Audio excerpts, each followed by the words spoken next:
बड़ी खबर आप तक पहुंचाते हैं। अमेरिकी उपराष्ट्रपति जो भारत के दौरे पर हैं, उन्होंने पहलगाम हमले की निंदा की है।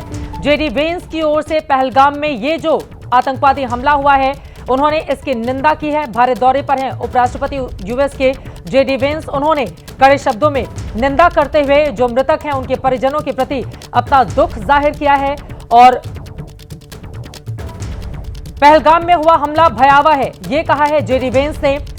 इस बारे में आशीष और ज्यादा जानकारी देंगे। आशीष, क्या खबर मिल रही है? जेडी वेंस भारत के दौरे पर हैं और पीड़ितों के प्रति संवेदनाएं उन्होंने जाहिर की हैं, प्रार्थना वो बता रहे हैं। और जैसा कि आपने जानकारी दी कि उनका आगरा का जो दौरा है फिलहाल वो अभी रद्द नहीं हुआ है। और क्या खबर, क्या जानकारी आशीष? देखिए, सुरक्षा व्यवस्था वहाँ बढ़ाई गई है, जो मैं आपको बता रहा था। सिक्योरिटी बीफअप की गई है उनके विजिट को देखते हुए। और जो आप बता रही हैं, उन्होंने अपनी तरफ से कंडेम किया इस अटैक को। मैं पढ़ देता हूं, उन्होंने अभी ट्वीट किया। प्रधानमंत्री नरेंद्र मोदी ने इस पर जो ट्वीट करके, माफ़ कीजिएगा, एक्स पर पोस्ट करके इस हादसे को, इस टेरर अटैक को कंडेम किया। उस पर उन्होंने लिखा है, उषा एंड आई, अपनी पत्नी की बात कर रहे हैं, extend our condolences to the victims of the devastating terrorist attack in Pahalgam, India. Over the past few days, we have been overcome with the beauty of this country and its people. Our thoughts and prayers are with them as they mount this horrific attack. तो उन्होंने इसको condemn किया है, भारत के साथ खड़े हैं और उन्होंने कहा है कि पूरे भारतवर्ष के लोगों के साथ हमारे थॉट्स और प्रेयर्स हैं।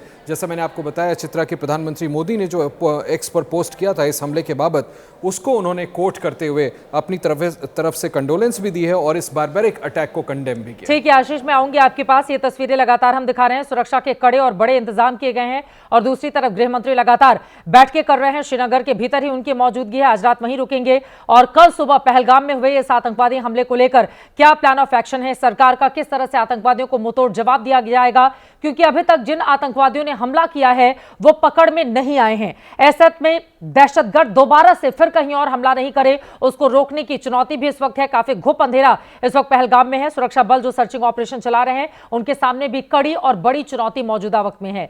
जम्मू कश्मीर के पहलगाम में यह हमला वैसे ऐसे वक्त में हुआ जब अमेरिका के उपराष्ट्रपति जेडी वेंस भारत में है, पीएम मोदी सऊदी अरब के दौरे पर हैं और अभी पिछले हफ्ते ही पाकिस्तान के सेना प्रमुख ने भारत के खिलाफ बयानबाजी की थी। सवाल यह है कि इस हमले में क्या इन तीनों घटनाओं की भी कोई भूमिका है? एक एक करके इन तीनों को डिकोड करने की कोशिश करते हैं। सबसे पहले बात अमेरिकी उपराष्ट्रपति की करेंगे, जो एक दिन पहले ही अमेरिका से भारत पहुंचे। कल दिन में वो दिल्ली के अलग अलग कार्यक्रमों में व्यस्त रहे। दिल्ली के अक्षरधाम मंदिर में कल उन्होंने परिवार के साथ पूजा अर्चना की। शाम को प्रधानमंत्री से मुलाकात किया। वेंस के तीनों बच्चे पीएम मोदी के साथ घुलते मिलते खेलते दिखे और इसके बाद अमेरिका और भारत के बीच द्विपक्षीय बातचीत हुई। दोनों देशों के बीच फाइनल डील का रोड मैप तैयार हुआ। वेंस ने पीएम मोदी को मोस्ट पॉपुलर वर्ल्ड लीडर कहा। पाकिस्तानी मीडिया में वेंस के इस भारत दौरे को लेकर कई दिनों से चर्चा चल रही थी।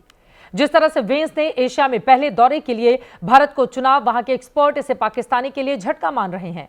ऐसे में वेंस के दौरे की टाइमिंग और पाकिस्तान का यह हमला सवाल खड़े करता है।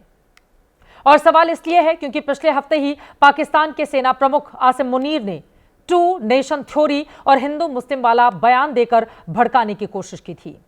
मुनीर का वो बयान सुनिए।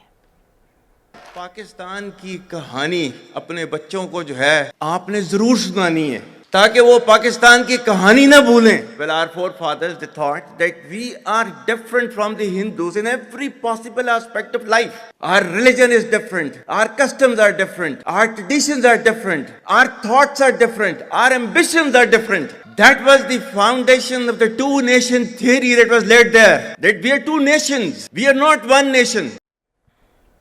एक देश का सेना प्रमुख, उसकी भाषा आपने सुन ली है।